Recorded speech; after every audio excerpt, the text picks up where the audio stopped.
afar qodob oo ka saacidayo in salaada subax aad ku dukatid jamaaco. qodobka koowaad waa inaad waqti hore seexatid oo aadan dhafrin.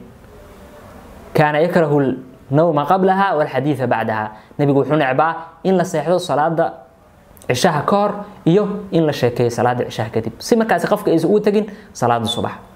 waxaa la diiday in lagu dhafro salaatul layl ama quraan hadii ay ka tagsiinayaan salaada subax. maxaad u malaynaysaa wax aan salaatul layl ahayn ama quraan ahayn sida mala yacniga Facebook, social media iyo wixii la midka ah aad ku dhafartid ama macaasiba aad ku dhafartid waa wax ka sii daran arinkaasi oo ka sii fog.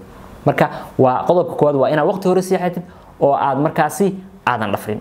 qodobka labaad waa in marka aad seexanaysid aad go'aansatid in markaasi aad salaada subax u soo kacdid oo waliba aad niyeysatid. hadii aad markaasi go'aan iyo niyad la yimaatid waxay u badan tahay in salaada subax u soo kacdid oo aysan ka tagin. laakiin hadii aad iska hurdid waxa laga yaabaa inay ka tagto. qodobka saddexaad waa in aad saacada mobilkaaga ku xiratid gambaleel waqtiga salaada subax si markaasi gambaleelkaasi aad ugu soo kacdid. gambaleelka hoostaada ama agtaada ha dhigin, iska fogay. hadii aad agtaada dhigtid waxa laga yaabaa inta soo kacdid inaad iska damisid. laakiin marka aad iska fogaysid socodka aad u soo socotid ayaa laga yaabaa markaasi in hurdada ay ka tagsiyo. marka saacad ku xiro meel fogna iska dhig saacada. qodobka afraad waa in qof guriga kula joogo aad la heshiisid sida walaalka, walaasha